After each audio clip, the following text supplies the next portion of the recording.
Y bien, son las 7:17. Es un gusto realmente contar con la presencia del arquitecto Fernando Carrión Mena. Tiene una maestría en desarrollo urbano y regional con especialización en investigación y docencia del Colegio de México, doctorado en ciencias sociales de la Universidad de Buenos Aires. Se desempeñó como asesor externo del actual alcalde de Quito desde mayo 2019 a junio de 2020, consultor independiente hasta la actualidad desde el 2005, académico del Departamento de Estudios Políticos, profesor investigador en Flaxo, sede Ecuador, desde 1995 hasta la actualidad. Doctor, qué gusto realmente tenerlo con nosotros. Muy buenos días. No, muchísimas gracias, Yolanda, por la invitación y un saludo cordial a toda la audiencia. No, encantada. El otro día le escuché en una entrevista y realmente no le doy crédito a su entrevistador porque no me acuerdo realmente con quién fue, pero usted hablaba de algo que me pareció sumamente grave. Ustedes hicieron unos estudios, un proyecto que lideró sobre el Estatuto Autonómico para la ciudad de Quito. ¿Qué pasó? ¿Por qué está durmiendo el sueño de los justos, según le entendí en esa entrevista? Sí, bueno, desgraciadamente la ciudad de Quito está viviendo una de las crisis políticas más importantes, que pudo haber sido de alguna manera temperada si se hubiera aprobado el Estatuto Autonómico de la ciudad. Fue un proceso muy interesante que duró prácticamente un año, es decir, un periodo relativamente corto, con amplia participación ciudadana de partidos políticos, de universidades, de gremios, de sectores de la producción, de barrios, etcétera, pero que finalmente cuando llegó al Consejo Municipal, pues ahí quedó. Y desgraciadamente lo que estamos viendo es que este Consejo pues no está haciendo lo que tendría que hacer, que es trabajar por la ciudad, desgraciadamente. Usted me dice que se cumplió parte del objetivo, que era, bueno, primero tengo entendido, una discusión presencial en el Centro de Convenciones de Eugenio Espejo, ¿no? Después, este debate con los barrios, universidades, ONG, esto se dice que sí se llegó a dar. El siguiente paso era que fuera conocido por la Corte Constitucional. ¿Sí se realizó? No, desgraciadamente, bueno, tuvimos, antes de que entre al Consejo y antes de que se haga un debate absolutamente amplio, tuvimos como 9, 10 borradores, justamente sometiéndoles a consideración en grupos específicos, grupos especializados, qué sé yo, uno en la parte política, otro en ingresos, otro en presupuesto, en fin. Y después entró a una fase segunda, que fue una que se empezó a plantear una discusión absolutamente abierta a través de medios remotos, medios virtuales, y también entró al Consejo. En ese caso fueron 2 borradores más y que tenía que haber sido conocido y aprobado por el Consejo Municipal, luego ir a la Corte Constitucional para que verifique la constitucionalidad del proyecto, y una vez que eso ocurra, tenía que ir a un plebiscito para que el pueblo del Cantón Quito se pronuncie respecto al proyecto. ¿Por qué dice usted que de haberse aprobado no estaríamos en este caos de gobernabilidad desde el municipio? Porque uno de los grandes problemas que tiene la ciudad de este rato es una crisis de representación política. Para nadie es desconocido que el alcalde Jorge Yunda llega con el 21.35% de los votos, o sea, una representación, una legitimidad muy baja, porque eso significa que el 80% de la población no votó por él. Y entonces en el estatuto se establecía la posibilidad de que haya una segunda vuelta, que yo creo que eso es muy importante. Luego también el número de concejales. El Consejo Municipal de Quito tiene 21 concejales y a mí me llama poderosamente la atención que Guayaquil tenga 15, como tenía Quito, antes tenía 15, pero ahora tiene 21. Y esto ha hecho también que haya una fragmentación muy grande. Por ejemplo, el alcalde Jorge Yunda llega al Consejo Municipal simplemente con un bloque de 3 concejales de 21, mientras Luisa Maldonado, que fue la segunda en la elección, llega con 9. De 9, o sea, una cosa absurda. ¿Y cómo llega Jorge Yunda? ¿Cómo se explica esto? Porque llega de la mano de un partido de alquiler, que ese es el otro gran problema. Entonces, todo esto pudo haber sido enfrentado, o todo esto puede ser enfrentado a través del Estatuto de Autonomía de la Ciudad de Quito. Ok, entonces, lo que usted señala en el aspecto político es muy importante. ¿Qué otros asuntos principales llevaba la propuesta concreta con respecto a la ciudad? Bueno, por ejemplo, el tema explícito de competencias. Es absolutamente absurdo que los municipios, en el caso particular de Quito, no puedan tener competencias como la de educación, la de salud, la de seguridad.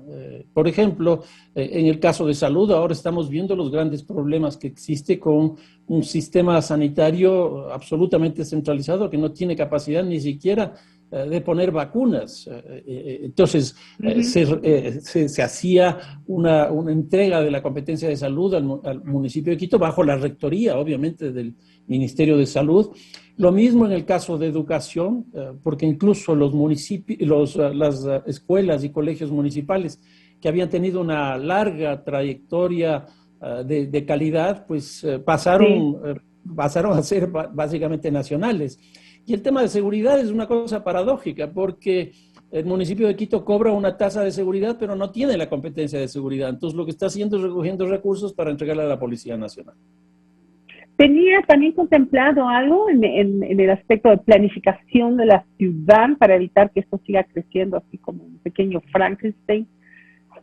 Sí, aquí habían dos cosas. Uno, la planificación que era un sistema, se establecía un sistema que iba desde las administraciones zonales hacia el Consejo Municipal, donde tendría que ser aprobado, y correlativamente a esto también un sistema de definición del presupuesto, porque hoy día el presupuesto lo elabora directamente el municipio, la parte administrativa, la dirección financiera, te presenta al Consejo Municipal y ahí se aprueba. En este caso, lo que se establecía era un porcentaje de los recursos que debían ir directamente a las administraciones zonales. Ahí, con la estructura de planificación, se establecían los recursos para llevar a cabo esto y se aprobaba finalmente en el Consejo Municipal. Es decir, planificación y presupuestación iban de la mano, como debe ser en cualquier sistema institucional racional. Arquitecto, ¿qué costo tuvo este proyecto para la ciudad de Quito? Y digo costo porque de haberse dado los procesos, probablemente hubiera sido una inversión, ¿no es así? Pues el costo fue muy bajo, porque básicamente lo que se pagaron fue a un asesor jurídico y al coordinador del proyecto, pero nada más que eso. Y además de este mismo grupo, pues llevó a cabo como 10, 12 proyectos adicionales, entre los que estaba, por ejemplo, el Corredor Metropolitano de Quito, una propuesta de seguridad para la ciudad, una definición tarifaria respecto del metro, etcétera. De tal manera de que sí fue una cantidad de recursos que se destinaron no solo para el estatuto, sino para alrededor de 12 proyectos que se llevaron a cabo en menos de un año. Ok, pero por lo que usted me dice, si bien tal vez el costo monetario no fue muy alto, pero debe haber sido muy arduo para quienes estuvieron en este proyecto, quienes estuvieron manejando, investigando, haciendo las propuestas, etcétera, ¿no? ¿Por qué usted no ha hecho nada por la difusión de la propuesta, pero no solo de la propuesta, sino de que no haya sido conocido y aprobado a nivel del Consejo Municipal?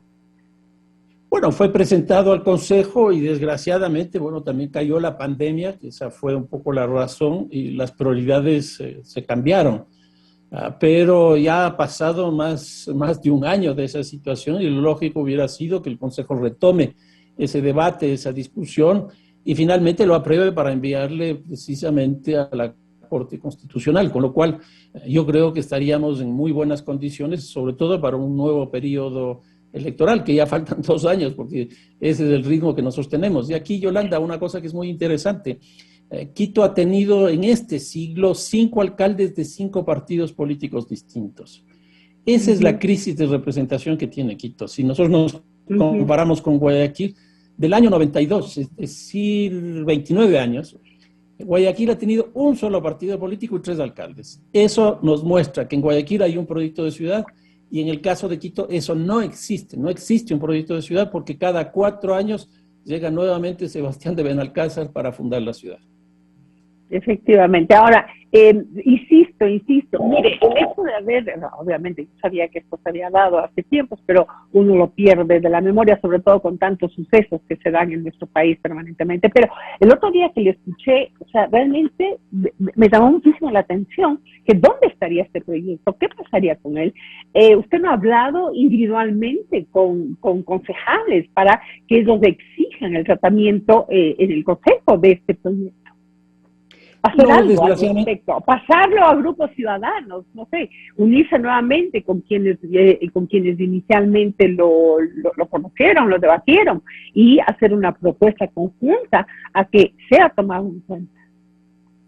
Desgraciadamente yo me retiré del municipio y prácticamente todas mis relaciones se acabaron ahí. Y yo creo ahora con el comentario que usted hace me parece muy interesante. Yo creo que este puede ser un proyecto que pueda ser asumido por la sociedad civil, por los colectivos ciudadanos. ¿Y por qué digo esto? Porque uno de los grandes problemas que nosotros tenemos en la ciudad de Quito con respecto a este tema, es que la ciudad de Quito es una ciudad muy estadocentrista. Cuando uno habla, por ejemplo, con las cámaras de producción, lo que le preocupan son las variables macroeconómicas. Cuando uno va a las universidades, no hay un solo instituto que trabaje la ciudad. Los medios de comunicación también poco le destinan al tema de la ciudad. Y entonces aquí lo que se ve claramente es que es una sociedad que está muy distante de su ciudad. Por ejemplo, uno va a Guayaquil, los medios de comunicación de Guayaquil, las cámaras, las universidades, etcétera, uno de los problemas que tratan de forma cotidiana es la ciudad. Lo mismo pasa en Cuenca. En Quito, desgraciadamente, eso no. De tal manera que esta sugerencia que usted plantea me parece absolutamente válida, porque esto nos podría llevar a que Quito pueda pensar a Quito. Yo le voy a pedir un favor. Si usted me puede hacer llegar en algún momento quiénes intervinieron en este debate, para ver si podemos recoger desde aquí en las entrevistas y seguirle dando al tema desde las diferentes ópticas de quienes participaron. Me parece sumamente importante por los contenidos que usted ha dicho y lo poco que he podido revisar, sinceramente, lo voy a hacer más profundamente para darle viabilidad a este trabajo que me parece muy importante. Vamos a otro tema, si le parece. En lo nacional se señala que Guillermo Lasso ganó las elecciones con un voto anticorreísta, ¿verdad?, que definió sus posibilidades de victoria. ¿Esto, cree usted, obliga al nuevo gobierno a formar un gobierno de unidad nacional? Perdón la redundancia. Bueno, yo creo que la propia estrategia de campaña de Guillermo Lasso planteó la tesis del encuentro, que a mí me pareció muy interesante, muy importante. Y no solo eso, sino que logró calar en la población ecuatoriana y pues remontar lo que le había pasado en la primera etapa, donde no llegó a tener 20 puntos. O sea, lo que logra él en la segunda vuelta es espectacular y el lema principal fue el encuentro. Y yo creo que lo que tiene que hacer es pasar de la estrategia de campaña a la estrategia de gobierno con la misma tesis del encuentro. En otras palabras, hoy día, por ejemplo, nos va a indicar algunos miembros del gabinete. Yo creo que la primera señal del encuentro que él debería tener es la del gabinete. ¿Y por qué digo esto? Porque los resultados electorales lo que nos mostraron es un país absolutamente dividido. La sierra con Guillermo Lasso, la costa con Arauz. Entonces yo creo que eso hay que romper. La segunda cuestión es de esta polarización política, correísmo, anticorreísmo, que me parece que ya le ha hecho mucho daño al país. Yo creo que eso tiene que romper también. La tercera cuestión, que ha sido también un planteamiento de Guillermo Lasso, es que la mujer tenga un peso mucho más significativo, no solo en el orden político, sino también económico. Y entonces el gabinete tiene que ser un gabinete paritario. Y me parece también que como Guillermo Lasso se fue hacia el centro en la segunda vuelta y le dio buenos resultados, yo no vería nada mal que por ahí haya gente de origen de otro partido político.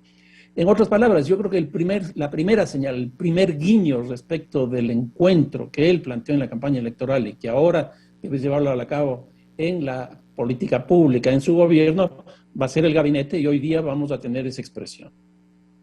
Esa inclusión debe incluir también quienes fueron sus principales contrincantes en esta última campaña electoral, que son los representantes de UNES o el correísmo. Yo lo que veo es que también hay distintos escenarios. Uno es explícitamente en el gobierno nacional. Y yo creo que ahí tiene que estar su tesis principal, inscrita en esta tesis del encuentro, pero él se manejó dentro de una propuesta política. El otro escenario es la asamblea. La asamblea es una asamblea de representación bastante fragmentada y bastante plural, donde el primer bloque es el de UNES con 48 miembros, el segundo es Pachacutic con 27, el tercero y cuarto están la Izquierda Democrática y el Partido Social Cristiano con 18 cada uno, y luego entra, creo, con 12.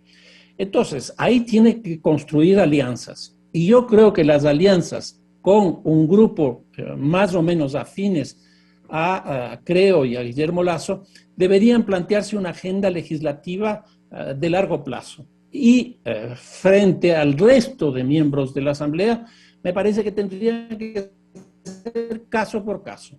En otras palabras, esto que siempre se ha manejado en la Asamblea, de ir votando en función de las propuestas que surjan. Pero me parece que ahí, básicamente, por ejemplo, ahora que sería otro guiño, otra señal de la tesis del encuentro, va a ser quién va a ir a la presidencia de la Asamblea, que como todos nosotros sabemos, la presidencia de la Asamblea no va de forma autónoma de las presidencias de las comisiones. Y entonces ahí tiene que haber también la tesis del encuentro. Y a mí me parece que no sería nada descartable que haga un acuerdo con Izquierda Democrática y con Pachacutic para que un miembro de Pachacutic vaya ahí, para que haya un equilibrio de representaciones y para que ahí vaya construyendo estas alianzas que me parece que son muy importantes. Realmente llama la atención cómo de repente, y a partir de esta última campaña, toda la opinión pública favorece esta opción que usted está planteando en este momento, que la presidencia de la Asamblea Nacional vaya pues a este bloque importante que es el de Pachacutic, y que la vicepresidencia pues recaiga en la Izquierda Democrática y finalmente la segunda vicepresidencia en el siguiente bloque, que sería el constituido por Creo, ¿verdad? Pero llama la atención cómo de repente ha habido también una apertura a nivel nacional frente a la posibilidad de que este sector, que tradicionalmente ha sido dejado de lado, hoy se le dé el espacio, ¿no? Para que pueda ser un grupo político importante que esté en la balanza frente a un gobierno del estilo de Guillermo Lasso. No sé si usted considera que esto está ocurriendo en el país y es un cambio vigorizante, digamos, para todo el país. Bueno, lo que nosotros vimos en la segunda vuelta electoral fue como los dos candidatos, tanto Arauz como Lasso, más o menos concitaron la atención en primera vuelta de alrededor del 52% de la votación, que esa era la lógica de la polarización correísmo-anticorreísmo, pero más o menos la mitad del país no estaba inscrito en esa lógica. Y ahí es donde están dos de las fuerzas más importantes representadas hoy día en la Asamblea, que es Pachacutic, que tuvo alrededor del 19%, algo muy parecido a Guillermo Lasso, y también Herbas de la Izquierda Democrática, que logró una cantidad de 16%, que era muy importante. Entonces, yo creo que ahí es esa recuperación de la otra mitad del país hizo que Guillermo Lasso comprenda eso y lleve la tesis que señalaba hace un momento del encuentro, que a mí me pareció que fue muy, muy exitosa.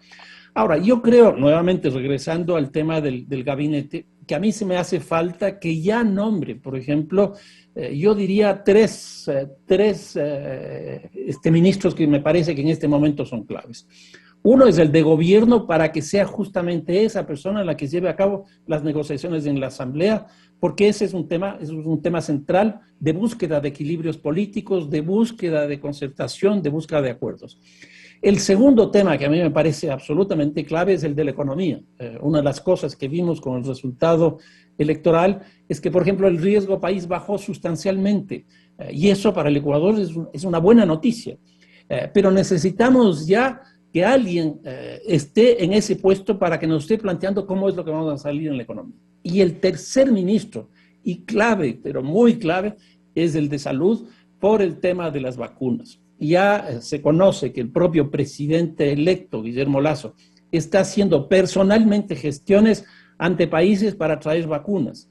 Pero tenemos una estructura institucional en el Ministerio de Salud que no funciona y ese ministro debería ya estar trabajando ahí. Lo bueno que hay en este caso es que el vicepresidente de la República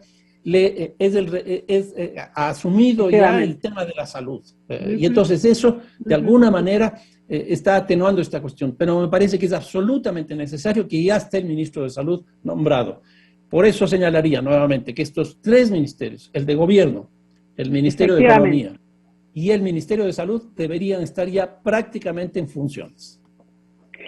Sin embargo, se ha anticipado, no sé si así se mantenga, que la presentación de parte del gabinete hoy estará focalizado en la parte social. Veamos qué ocurre. Lo que usted dice es totalmente oportuno. Quiero agradecerle muchísimo y quiero nuevamente pedirle y reiterarle nuestro compromiso para seguir trabajando este tema del Estatuto Autonómico para Quito. Si usted es tan amable, nos vamos a comunicar con usted y si nos puede favorecer con algunos nombres de la gente que ya lo trabajó, que usted vio, que lo apoyó, se entusiasmó y con quienes podamos seguir discutiendo este tema. Le agradezco muchísimo por haber estado con nosotros esta mañana. No, muchísimas gracias, Yolanda, y cuente absolutamente con esa información.